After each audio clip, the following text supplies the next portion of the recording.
SER Podcast. Hola, soy Javier Ruiz y esto es Hora 25 de los negocios. Hoy se aprueban los presupuestos, más dinero para educación, más dinero para sanidad, pero menos sanitarios. Se despide a los médicos. Queda aprobado el proyecto de ley de presupuestos generales del Estado para el año 2022 y, de conformidad con lo dispuesto en el artículo 90 de la Constitución, se dará traslado del mismo al Senado.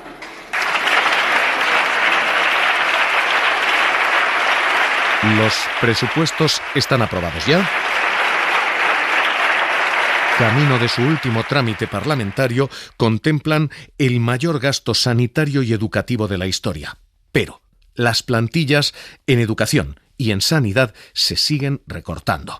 El presupuesto que se ha aprobado hoy contempla un aumento del gasto sanitario del 11%. Son 5.434 millones de euros solo para cuestiones sanitarias, más 1.172 millones más para vacunas del COVID. En total son más de 6.600 millones de euros para gasto sanitario. En educación son más de 5.000 millones para gasto educativo, un 2,6% más. Hay una subida generalizada de unas cuentas que ya hemos diseccionado en todos sus capítulos macro, pero que hoy bajamos a lo más micro. Hoy bajamos a la calle porque hoy, el mismo día en que se aprueban estas cuentas, comienzan las protestas de unos sanitarios que fueron nuestros héroes en la pandemia, celebrados así, con aplausos desde los balcones. Cada tarde había homenaje desde el balcón de cada casa a quienes estaban jugando la vida por el COVID, a los médicos, enfermeros, sanitarios, auxiliares.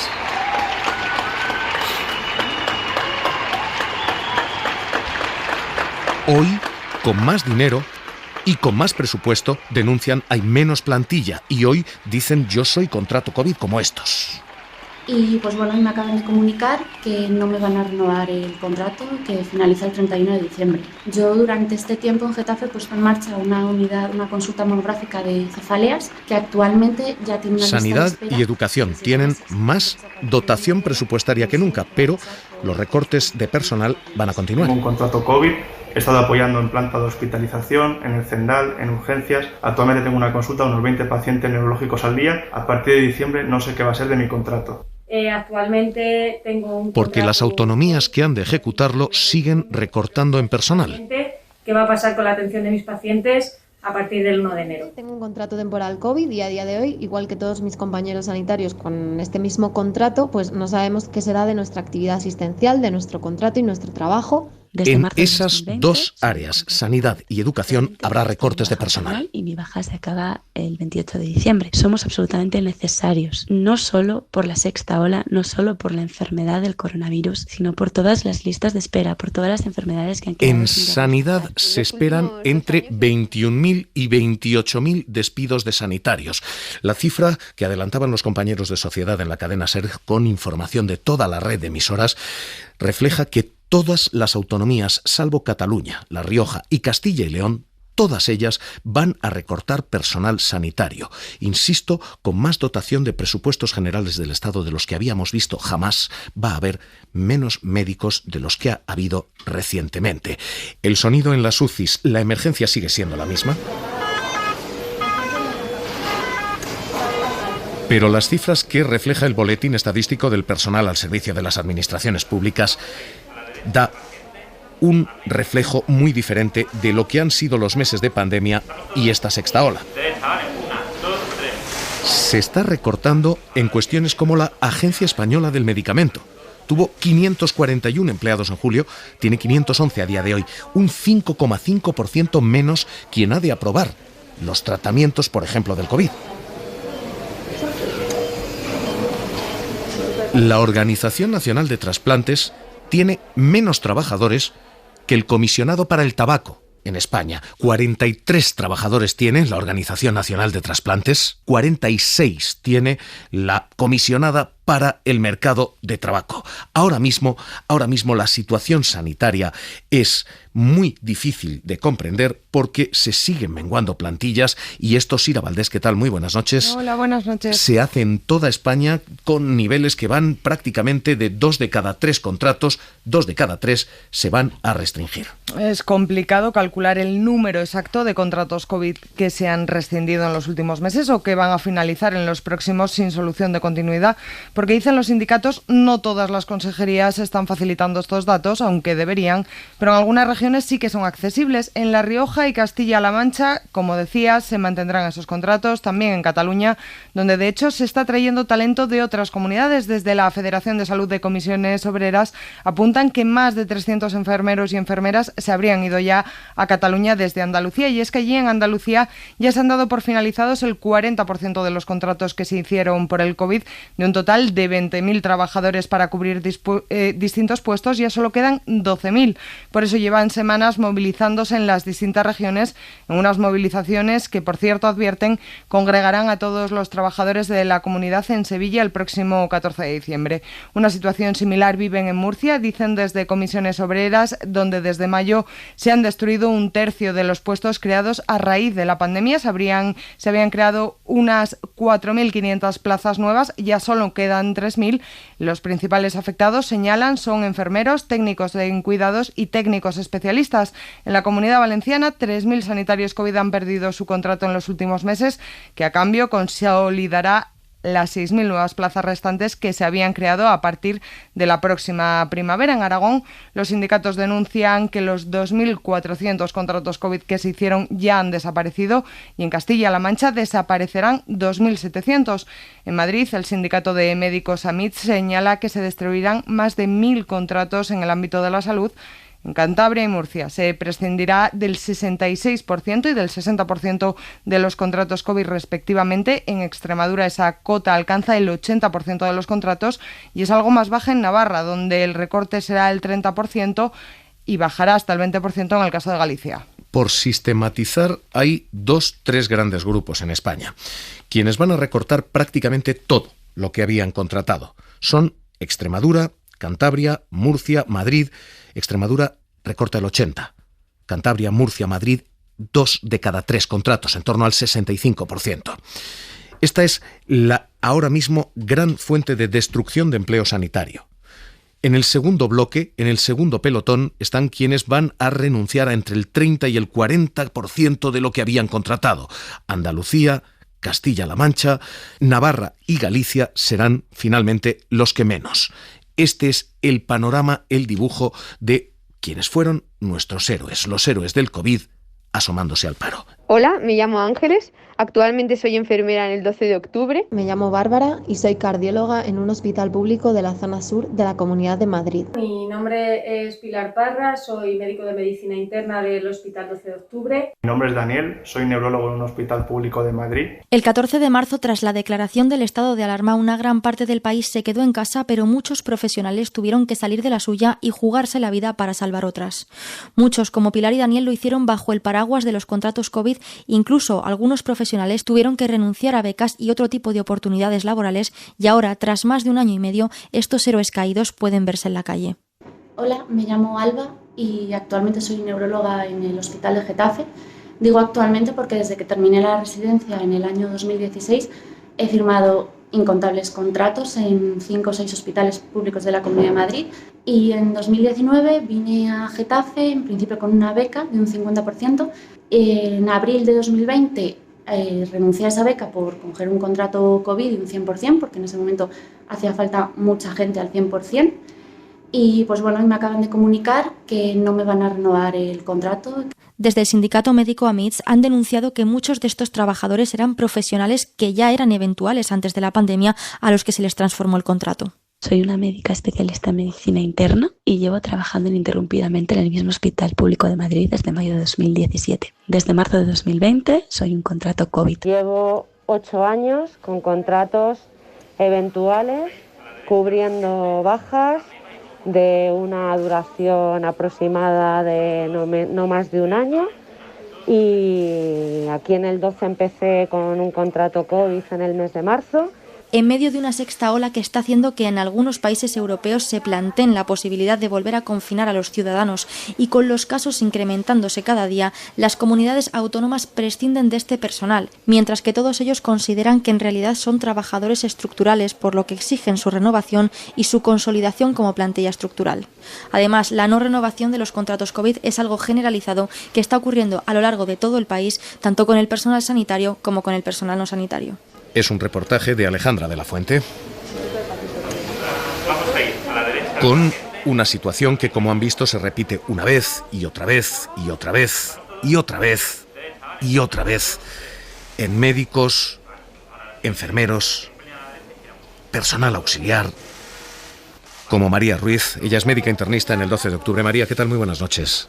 Hola, buenas noches. ¿Qué tal, Javier? María, ¿tu situación cuál es?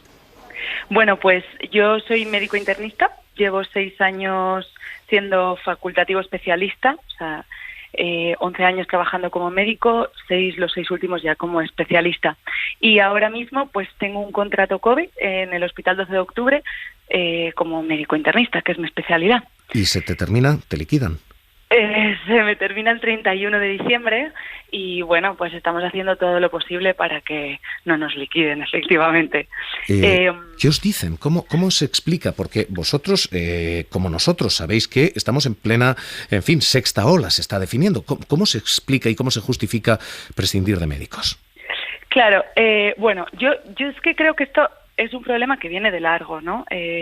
Al menos yo que trabajo ahora en la Comunidad de Madrid y bueno, y entonces conozco más el sistema sanitario de esta comunidad, pues nosotros partimos de una situación, como le diría, con unas plantillas muy infradotadas, ¿no? Insuficiente en general de todo el personal sanitario. Aunque yo soy médico, creo que esto es extrapolable al resto de sanitarios también, ¿no? Y esto lo vemos todos los años. Cuando viene el pico de gripe, se saturan los centros de salud, se saturan las urgencias, se saturan las plantas de hospitalización. Y yo creo que esto se ha hecho como mucho más patente con el tema de la pandemia del coronavirus, ¿no? Todos hemos sido como muchísimo más conscientes, pero esto pasa siempre. Entonces, nosotros ahora lo entendemos si cabe menos, lo llevamos reclamando mucho tiempo, que falta personal sanitario y más que falte, o sea, estamos, ¿no? Pero tenemos contratos siempre muy inestables, o sea, parece que siempre vamos a tapar agujeros. Entonces, se hacen contratos para la gripe de unos meses, se hacen contratos de guardia porque de repente hay gripe, hay más saturación, se necesitan más médicos, más enfermería, más auxiliares. Se hacen contratos para acortar listas de esperas porque se han bloqueado pues pruebas diagnósticas, cirugías, pues por problemas puntuales. Pues eso ahora, si cabe, ya el problema es tremendo con todo el tema de la pandemia, ¿no? María, ¿y cómo sentís vosotros que habéis sido héroes y aplaudidos y festejados ahora? Bueno, pues ahora lo que estamos es yo creo que como toda la población, estamos agotados. Llega la pandemia, nos hacen un contrato que hemos ido renovando a lo largo de estos meses y años y entonces ahora de repente, ¿no? Pues nos sentimos otra vez que después de todo este sobreesfuerzo que estamos agotados y emocionalmente, pues como toda la población, yo creo que todos entendemos que esto ha sido durísimo para todos, pero nosotros decimos, ¿y ahora qué? Y como tú bien decías, o sea, ahora con todo esto, las listas de espera creciendo, la incidencia del COVID subiendo, ahora ya está, o sea, ahora nos vamos a la calle y el 15 de enero igual nos vuelven a llamar. No sé, es una sensación de angustia, de agotamiento, de maltrato muchas veces, ¿no? Y de cansancio, te desmotivas, bueno, no sé, creo que lo comprendéis. Clarísimamente. María, médico internista en el 12 de octubre, gracias por estar con nosotros aquí esta noche. Un abrazo y ánimo. Muchas gracias a vosotros. Gracias por dejarnos un espacio. Esto que hoy les estamos contando está ocurriendo fundamentalmente en sanidad, pero no solo en sanidad. Y está ocurriendo efectivamente en Madrid, pero como están viendo, no solo en Madrid. Está ocurriendo en todo el país. Tasas de reducción de contratos de entre el 60 y el 80% en algunos sitios. Pero es que en educación hemos visto algo muy parecido. Donde el número de interinos ha caído. El año pasado eran 1.522 del Estado central. Este año son 1.378, es un 9,4% menos. Hay una reducción también en lo educativo.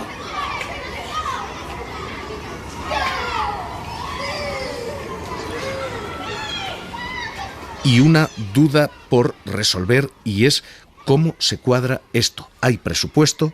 Hoy se aprueba el presupuesto con mayor dotación económica para sanidad y para educación, pero no hay personal. Santos Ruesga, catedrático de Economía de la Universidad Autónoma de Madrid. ¿Qué tal? Muy buenas noches. Hola, ¿qué tal? Buenas noches, Javier. ¿Cómo se reconcilia esto? ¿Cómo es posible? Bueno, evidentemente con presupuesto. Eso es lo que hay que plantear, pero no solo con presupuesto. Es decir, una cosa es que necesitamos mayor dotación de presupuesto para sanidad y educación, y yo creo que hay un problema de lo que ahora en la jerga más moderna se llama gobernanza, que es gestionar bien los recursos que tienen las comunidades autónomas, sobre todo, que son las encargadas del sistema sanitario y del sistema educativo, y de tal manera que, bueno, pues se pueda, con esos dineros bien de recaudación propia o de recaudación transferida por parte de la Administración Central, se pueda tener una plantilla que pueda abordar un nivel de servicios de calidad, razonables, etcétera, etcétera.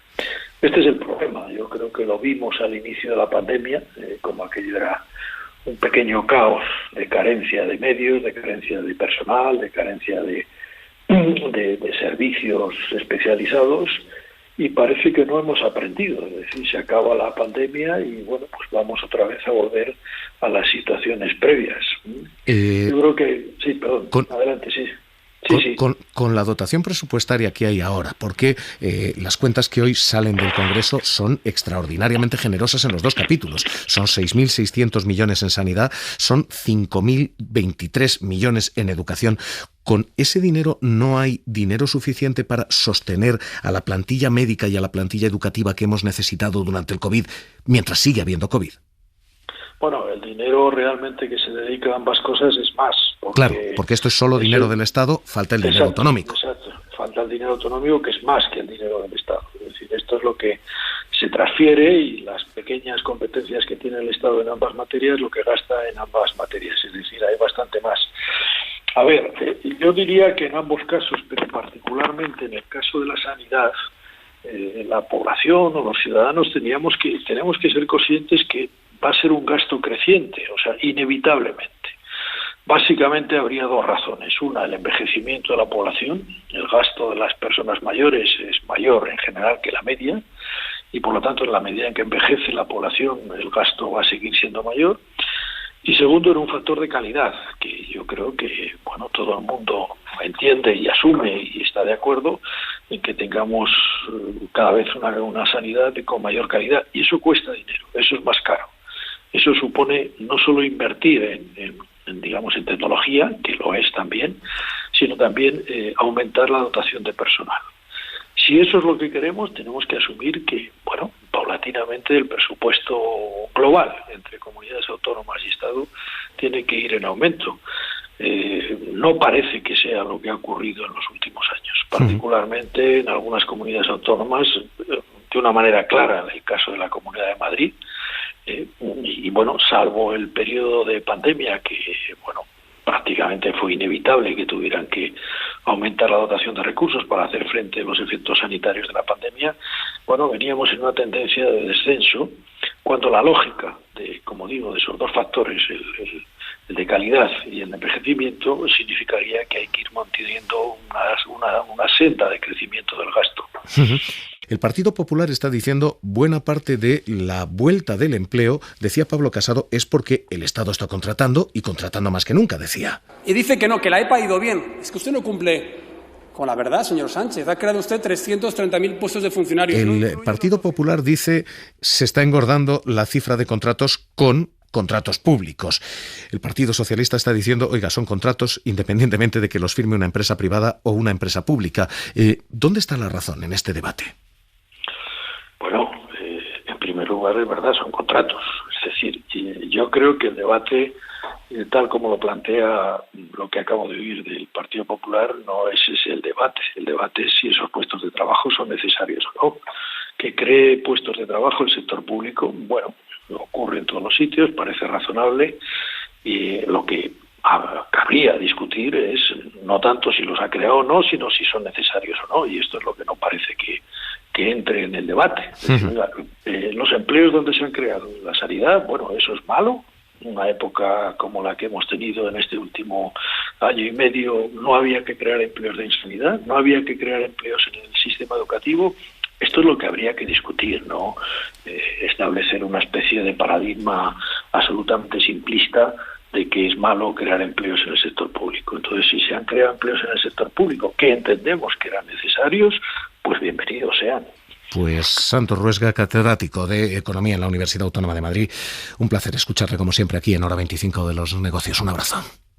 Un abrazo, Javier. Buenas noches. A esta hora, este sigue siendo el debate y esta sigue siendo la protesta. Hay efectivamente dotación económica, hay dinero, pero no hay plantillas. Actualmente tengo un contrato temporal COVID y a día de hoy, igual que todos mis compañeros sanitarios con este mismo contrato, pues no sabemos qué será de nuestra actividad asistencial, de nuestro contrato y nuestro trabajo. Extremadura deja de renovar al 80% de los médicos. Actualmente estoy de baja maternal y mi baja se acaba. Cantabria, Murcia al 60%, Madrid al 65%. No solo por la enfermedad de Andalucía, 40% de los médicos no van a renovar, se irán a la calle. En los últimos 2 años hemos 25 renovado de los contratos de negocios, 6 meses en 6 meses. Héroes caídos.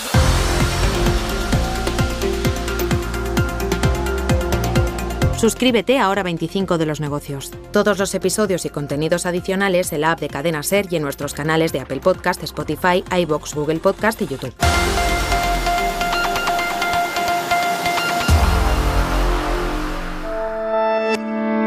Cadena SER.